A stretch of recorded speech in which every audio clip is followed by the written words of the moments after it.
This episode is brought to you by Indeed. When your computer breaks, you don't wait for it to magically start working again. You fix the problem. So why wait to hire the people your company desperately needs? Use Indeed's sponsored jobs to hire top talent fast. And even better, you only pay for results. There's no need to wait. Speed up your hiring with a $75 sponsored job credit at Indeed.com/podcast. Terms and conditions apply. This Steve Jones Show podcast is now loading. The Steve Jones Show podcast is presented by Sunbury Motor Company, Purdy Insurance, and Brewers Outlet.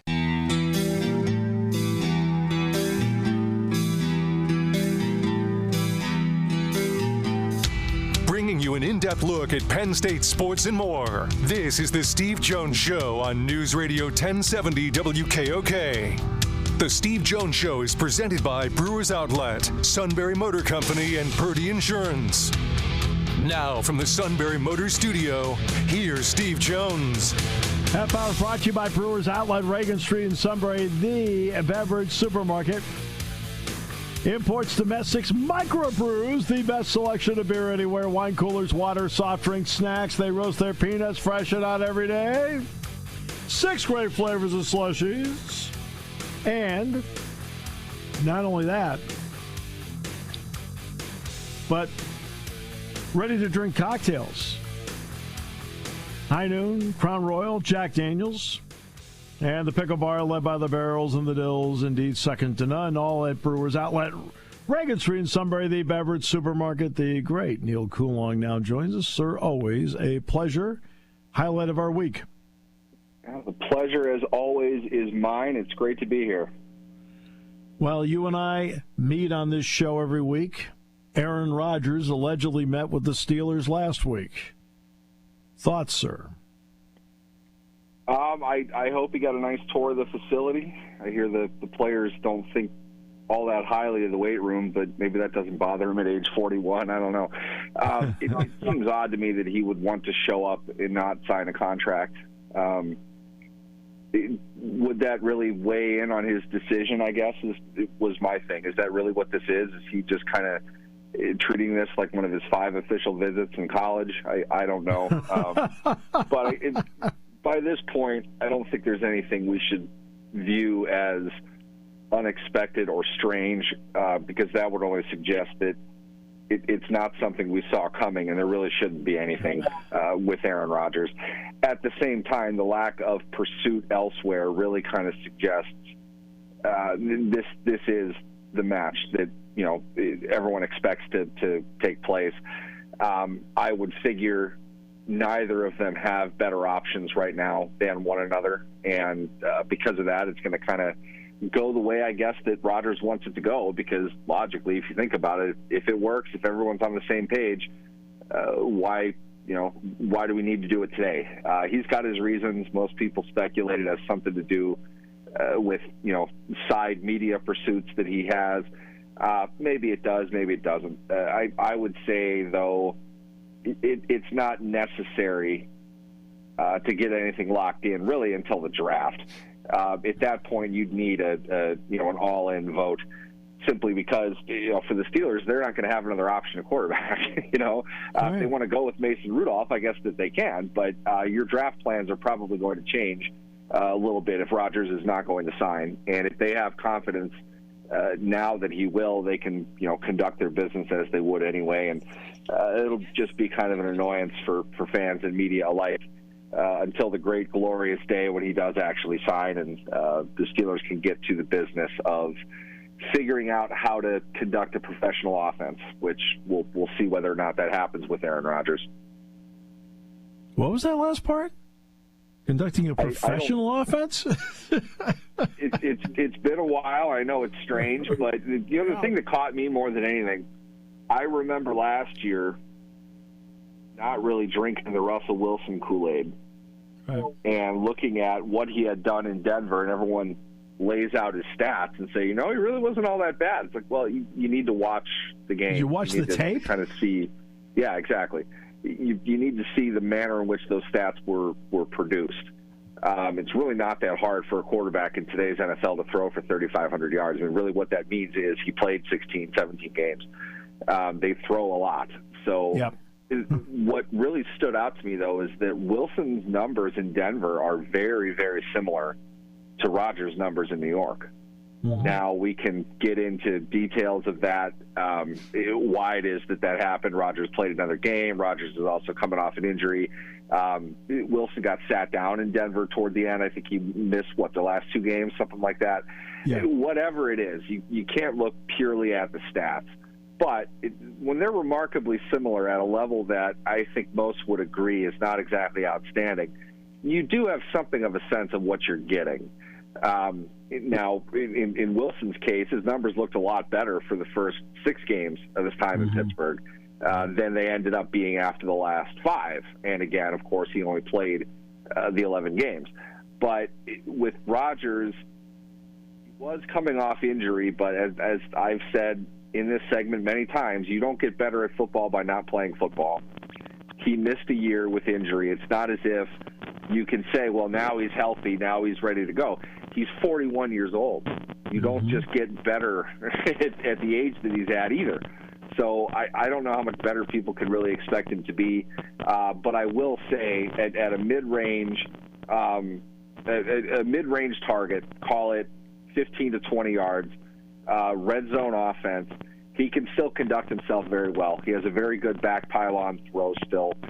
There are things that he can do on the field, and the reality is the Steelers really don't have many options to choose from. So I don't think that this is a bad situation for them, but clearly long-term they have not found a solution yet, and we're going to be having the same conversation probably about another veteran quarterback at this time next year.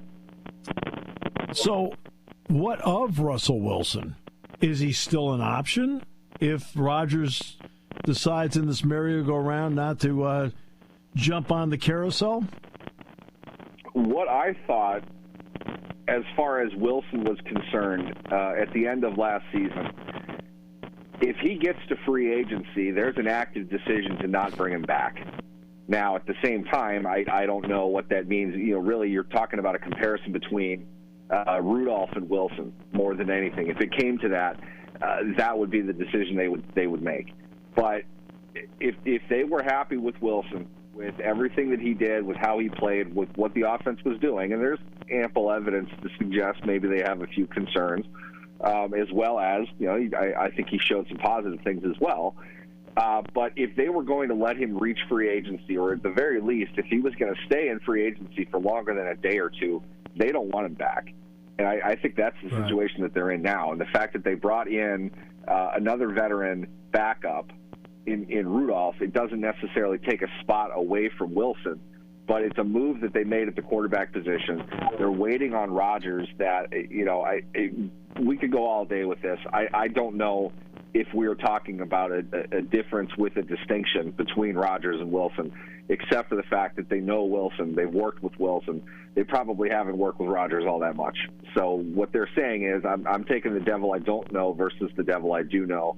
And to me, that's probably a decision they came up with prior to free agency. Otherwise, if Wilson was their guy, they would have signed him. Now, that stands in kind of odd contrast to Rodgers, because it seems like he is their guy and hasn't signed yet, but I think there are mitigating circumstances that come with that. Whatever it is that Wilson did toward the end of his time in Seattle, during his 2 years in Denver, and now in Pittsburgh, it really kind of seems like people don't like him all that much. Whatever that reason is, I'm not sure we know exactly. I just know that you really don't hear a whole lot of players talking about how much they really like playing with Russell Wilson. So I don't know. I thought he did a good veteran's job for part of the year. I thought that they played a murderer's row of opponents down the stretch, and their offense wasn't all that good anyway.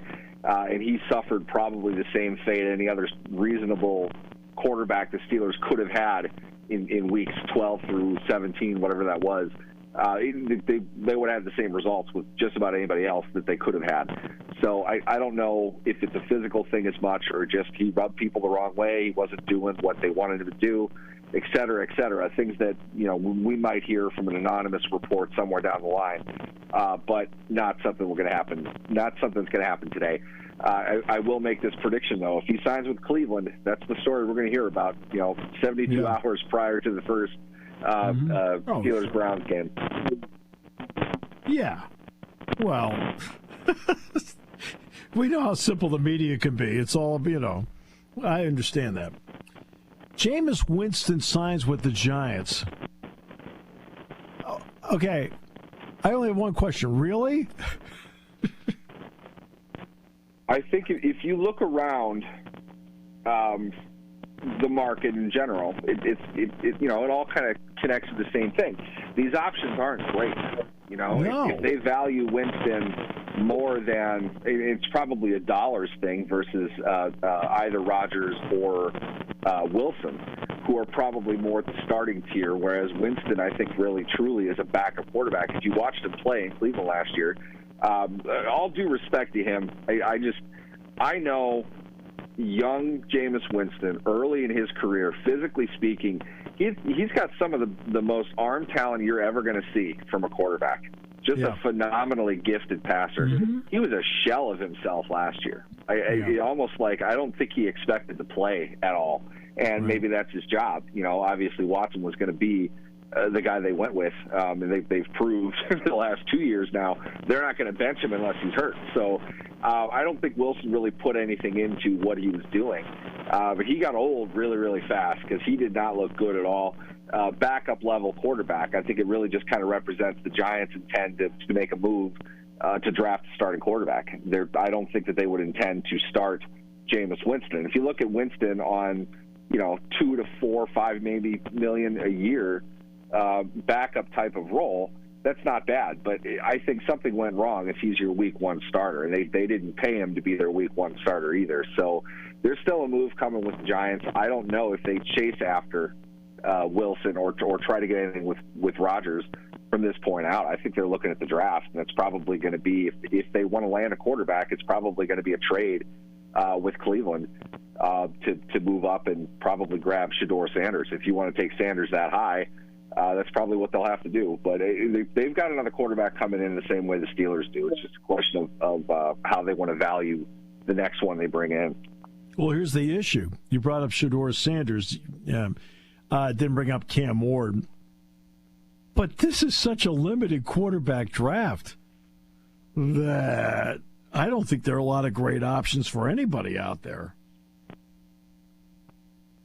My guess would be no as well. I didn't bring up Ward. I think Ward's kind of locked in number one overall Tennessee. I don't think Tennessee will bother trading out of that spot. They need a quarterback. They want to actually, hit on the quarterback this time, something they haven't been able to do in pretty much their franchise's history.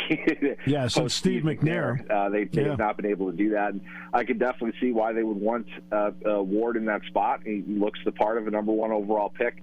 I don't know.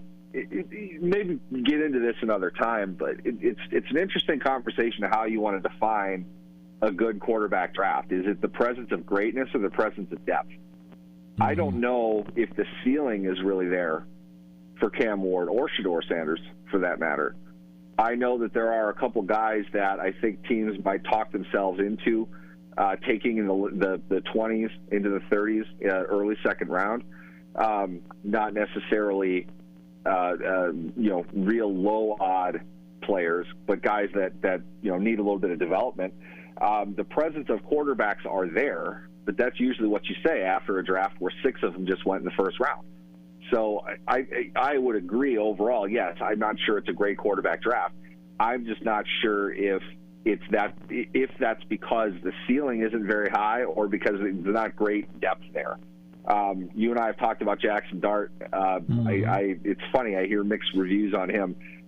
Seems like he goes anywhere from the top 10 to the 4th round, depending on who you talk to. So clearly there's the presence of good and bad with him that you can see pretty clearly in his film. There's work to be done on him either way. It's just a question of who wants to get him and probably where else they're drafting. If you're the Steelers, you don't have a second-round pick. Do you take, pardon the phrase, do you take a throw of the dart at the board at 21 overall because you're not going to get him in the 3rd round? Some teams might say that that's not a terrible idea. I don't think it'd be good for the Steelers to do that, but you look around at the other quarterbacks who are there, I think you've got probably, pretty low odds of being able to land a starter, a quality starter. You can force a starter. There are the Will Levises out there. There's always going to be guys like that.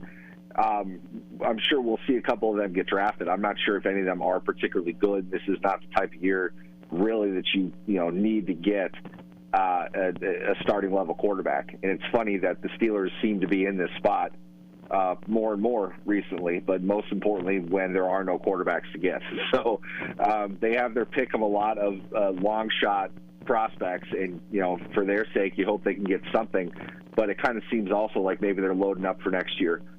Look at whether that's free agency or the draft. You and I have talked about this a bunch. Next year is always a great quarterback class. I remember back in the day when and I forgot his name, Phil Yurkovich was considered to be a high-level prospect. BC Pitt. We should tank everything, make sure that we can get one of these great quarterbacks that are coming up. None of the guys they even talk about end up being in the top 10 in Yurkovich's year, and he never sniffs the NFL, as far as I know, with good reason. Now, that's not to say Arch Manning is not a pretty bona fide locked-in number one overall pick for a variety of reasons, but I don't think it's good strategy if you're the Steelers to try to mount up picks to trade up for a player that has a whole other college season yet to go. But they will need to address that position with premium capital here sooner rather than later. Right, and that's the way it is right now in this league because this position's so difficult to play. In my opinion, and I'm just giving you a rough estimate, I think there are only 12 to 15 guys that actually can play this position at a competent level in the league, and everybody else is just trying to somehow fight their way through it. Right, wrong, close? I think it's correct. But what magnifies that problem is 12 through 15 are still going to make $12 to $15 million a year. Oh, sure. Right. That's the value of it, because 30, 31, 32, you're not winning with them at all. That's right. It's difficult. It's a question of supply and demand. There just simply aren't very many of them. But and because of that, it drives the price up, whether that's draft capital or contract, free agent or extension. When you have that guy, he's going to get priced at what he's going to get priced. And it doesn't really even have a whole lot to do with what they have done. It's just the fact that starting over is an extreme risk. It's really hard to get up to get anybody that you would consider to be worth taking that gamble. And you're going to pay out the cash, certainly for 1 year, to keep a guy around until another opportunity presents itself. But you don't have any control over that. It's funny because the Minnesota Vikings went, post-Favre through last year, really, kind of working on borrowed time with quarterbacks constantly. It's a cycle that could repeat itself for a very long time until you happen to, find yourself with two, one bona fide starter based on the year that he had, plus a premium draft pick. They have two of them to choose from. I don't know the next time the Steelers will have one or the other of those, let alone both of them at once. But there's nothing that says, what goes around comes around. That cycle can go for a very long time. It takes the right opportunity at the right time, and probably with the right level of capital and the right team in place to get a quarterback in the door. Then you need to figure out how to make them work. And it's, really kind of the top currency in the league for that reason. Your ability to make the playoffs is 100% responsible for your ability to win a Super Bowl. And the one true way a team can ensure it has a great chance of making the playoffs every year is to have a very good starting quarterback. And not every team does. I think generously, 2/3 of the league, not really. They're not all that great. You don't see really good quarterbacks losing, 12 games in a year. It just doesn't happen. Yeah, and all I know is that this is a perfect year for Abdul Carter to come out. His pro day here is coming up on Friday, and he's got himself, I think, in a primo spot within the top three. I think if you're Cleveland, you have to really like the idea that the Giants might be desperate enough to want to make that move to lock in that quarterback, because you get capital, you get draft assets Select Abdul Carter. It'd be pretty nice for a team that really has been defensive-minded the last couple of years. That's a nightmare for the AFC North. They're not going to like having both of those guys coming off the edge. To me, Carter is the one surefire guy in this draft. I think Travis Hunter, will be a great player, but I think Carter is going to be a beast. You saw that plenty of times. I don't need to tell you about him. Just a superstar waiting to happen, and I think Cleveland's a really good place for the way that he plays the game. Enjoyable, as always, my friend. Appreciate you. Hopefully you understand how much we appreciate you. Absolutely. I appreciate you guys as well. Thanks for having me. The great Neal Coolong joining us on the show today. Half hour brought to you by Brewers Outlet, Reagan Street in Sunbury, the beverage supermarket here on News Radio 1070 WKOK. Party time, game time, or just fun time. Doesn't matter what time it is because it's Brewers Outlet time. The beverage supermarket has the area's largest beer selection. Imports, microbrews, ciders, and domestics. Pick from over 100 ice-cold 12-packs and dozens of 24-ounce singles. Soda, snacks, hot sauces, fresh roasted peanuts. Make it one-stop party shopping, and don't forget the pickle bar. So whatever you're celebrating or just doing it up, Brewers Outlet, Reagan Street, Sunbury wants to see you. And thank you for your years of patronage. Hi, this is Season. For over 100 years, the Purdy Insurance Agency has been protecting families and businesses of the greater Susquehanna Valley and beyond. With the experience of our trained and knowledgeable staff, you can rest assured that your needs will be evaluated and met by some of the industry's best representatives. No matter what your insurance needs are, call Purdy Insurance today at 570-286-5855. Visit our website at purdyinsurance.com or check us out on Facebook to see what we can do for you.